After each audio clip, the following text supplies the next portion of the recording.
All right. Ryan said this song would change my life, so here goes nothing.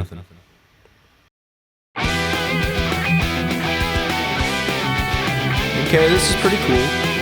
Digging this vibe. Okay. Waiting for it to change. 2,000 years later. What the fuck is this? This is supposed to be life-changing? It's just the same shit played over and over again. Yeah, granted, it's a really cool riff, but like I got the point like 2 hours ago. There's always been a pretty strong sentiment that if a song is structured around excessive repetition, it's uncreative, it's unchallenging, or it lacks complexity. Repetition is decidedly musical. I am become woke. This is the single greatest feat mankind has ever accomplished. Fire, wheel, printing press, landing on the moon, the internet, this shit song.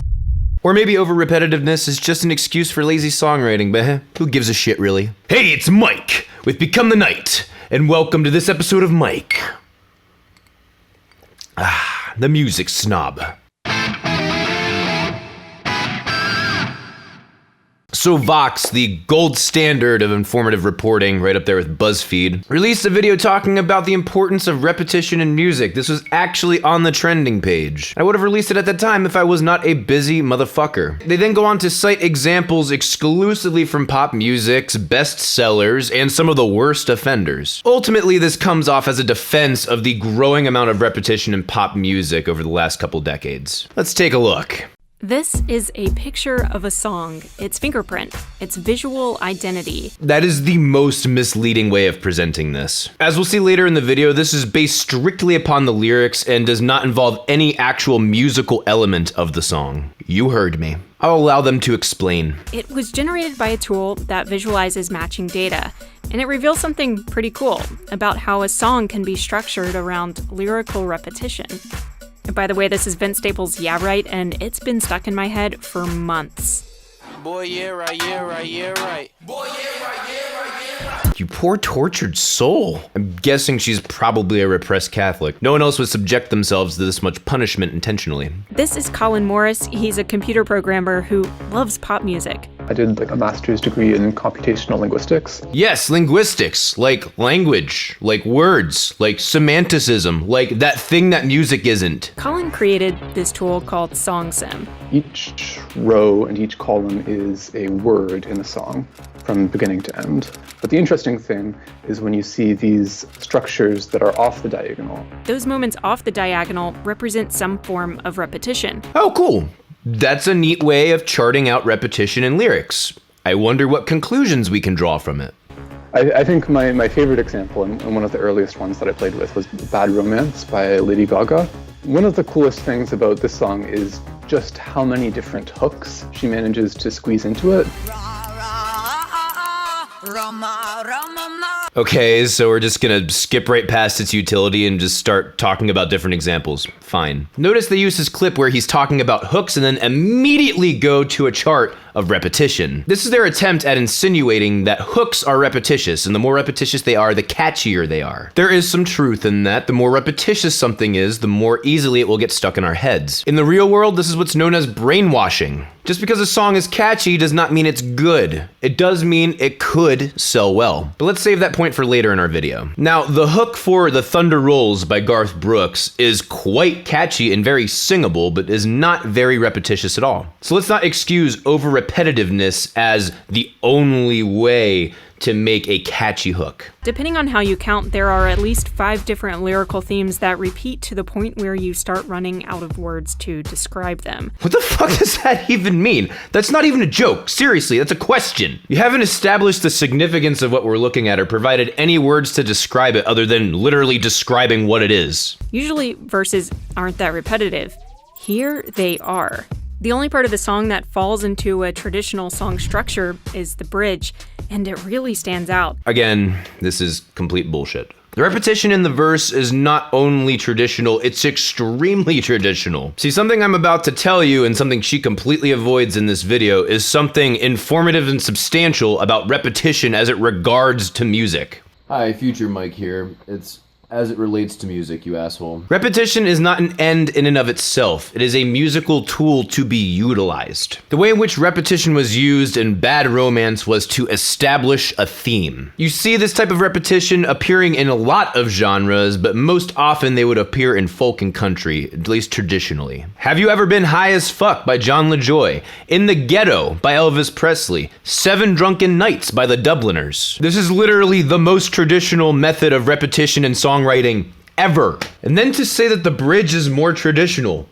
As compared to what? Considering your lack of understanding that repetition in this case was used to establish a theme, you're gonna need to provide me some parameters here. Bad Romance came out in 2009, and since then some of the biggest pop songs every year have only gotten more repetitive. Here's where she's trying to pull us in so she can set herself up to look like she's right later in the video. She's trying to make us think that she's unbiased by saying what literally everyone already knows, admitting that critics of over-repetitive music nowadays are correct, that it has gotten worse. You see, there's always been a pretty strong sentiment that if a song is structured around excessive repetition, it's uncreative, it's unchallenging, or it lacks complexity. Now, she really never makes an argument for or against these, but one can insinuate that she's trying to nudge you more towards not believing it. Let's tackle these one piece at a time. Uncreative. To define, creative is relating to or involving the imagination or original ideas, especially in the production of an artistic work. If you're trying to argue against the term specifically uncreative, I think she would have somewhat of an argument there. Technically, even the same mundane idea repeated over and over again could be an original idea or an original way of presenting that idea. However, I would say it is demonstrably less creative than other forms of music, especially given the lack of depth and breadth of themes and ideas, both lyrically and musically in pop music today. It's kind of become a recycling plant instead of a factory for new products. What's more creative, saying the same thing 1,000 times or saying 1,000 different things? Next one, unchallenging. Yes, it is most definitely unchallenging. Repetition is the easiest way for humans to remember something and assists in them grasping it. This is why children's songs are extremely repetitive, so that they can easily grasp onto it and follow along. Music execs and producers know this. They aren't trying to make something that's definitively more challenging or more creative than before. They are trying to sell as much music as possible, which means appealing to the lowest common denominator. Hence, more repetition. And hence why we've seen an upward trend of repetition every decade. Last one, lacking complexity.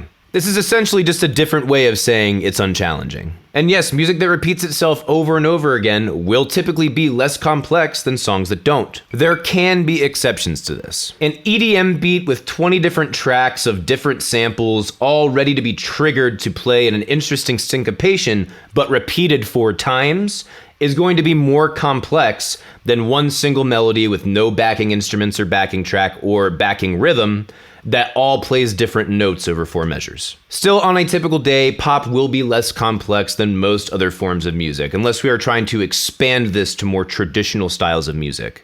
That anti-repetition sentiment goes back a laughably long time, all the way back to November 6, 1882, when composer Ferdinand Prager made a case against repetition, called On the Fallacy of the Repetition of Parts in the Classical Form. And this is the only dissenting opinion she brings into the entire argument, as if he's the forefather and God's voice of all critics of pop music today. And a laughably long time? Since when does the length of time since an argument has been made have anything to do with its validity or legitimacy? You're right. Aristotle wrote shit before Jesus was born. He's a fucking prick. Here's what he said. All will readily admit that a first impression, however striking, is weakened when followed by an immediate repetition. I don't necessarily agree with this statement. Repetition, I would say, typically reinforces the idea rather than weakens it. However, repeating the same idea too much can weaken the entire piece as a whole. The more you have of something, the less valuable or meaningful it becomes. Would ever a poet think of repeating half of his poem? A dramatist a whole act? A novelist a whole chapter?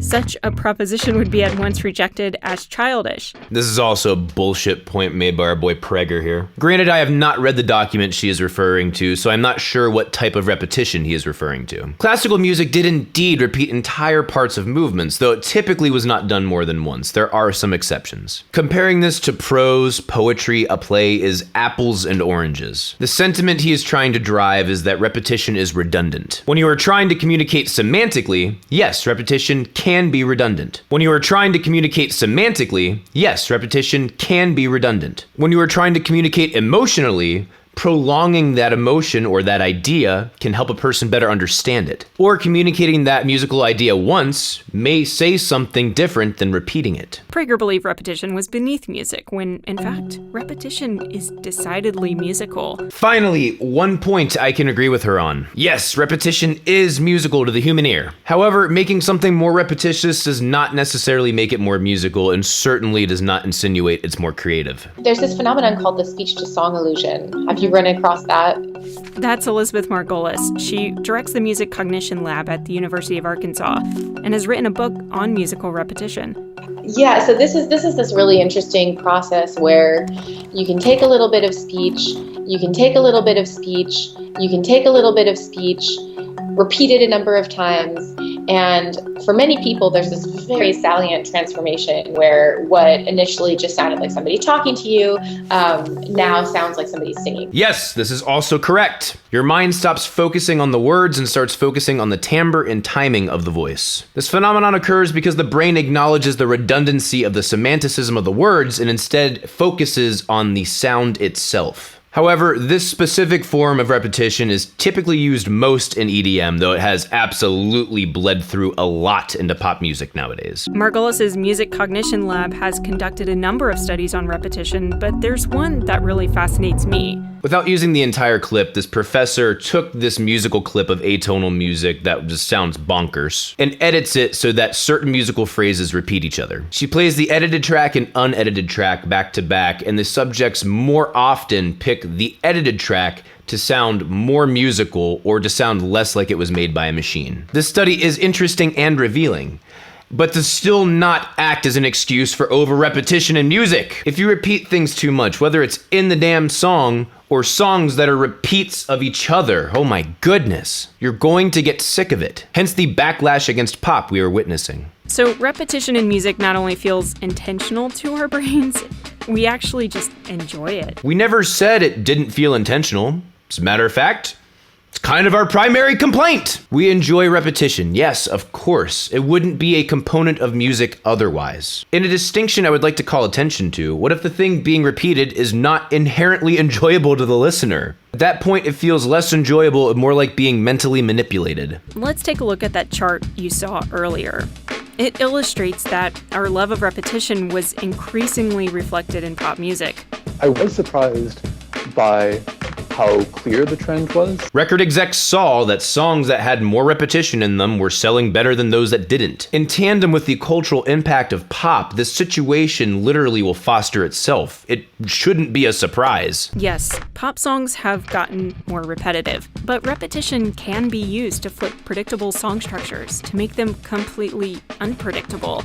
And that's really cool. What? What the fuck is unpredictable about this? We're going to use repetition of lyrics in a way that you've never seen before. Just like everyone else! Once you get to the second half, that hook disappears and Beyonce replaces it with this catchy, hyper-repetitive chant.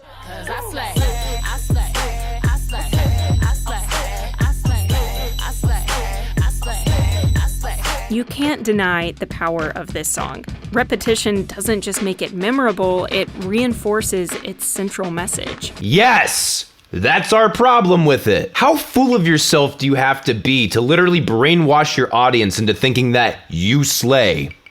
For no fucking reason. I won't deny the power of this song and the fact that it is catchy, but it has the depth of my fucking whiskey glass. It's mindless bullshit. Repetition grabs a hold of our brains in a way that we often can't quite control, and that might make us feel like the music is playing us rather than us playing the music. But if repetition makes songs like Formation, Lose Yourself to Dance, Beat It, and I Want to Dance with Somebody both great and memorable, it can rule the charts forever. 1. Comparing Yeah Right to Beat It is extraordinarily disingenuous. 2. I will do everything in my power to ensure that the shit that's cranked out today does not stay at the top of the charts. In conclusion, yes, repetition is a powerful and useful musical tool. But if it were really that simple, I'd just make this the next hit single, this the next hit single, this the next hit single, this the next hit single, this the next hit. There is a such thing as being tasteful and artful instead of this gaudy bullshit that gets shoved down our throats every day by the radio and pretty much every form of major media. Today's pop feels more like an advertisement trying to grab my attention than a piece of artwork with heart and soul. This has been Mike, the Music Snob. Thank you guys so much for watching. See you in the next video. Rock on! If you like this video, leave a like down there, leave a comment, do whatever the hell you want, don't really care. If you want to help me make better videos, you can go to the link in the description to my Patreon page, pledge some money to me every month. If you don't have the ability to do that every month, you can also buy some stuff from my merch store, link in the description, or you can donate to me on PayPal. You can also follow me on Facebook and Twitter at Become the Night. See you guys on Friday.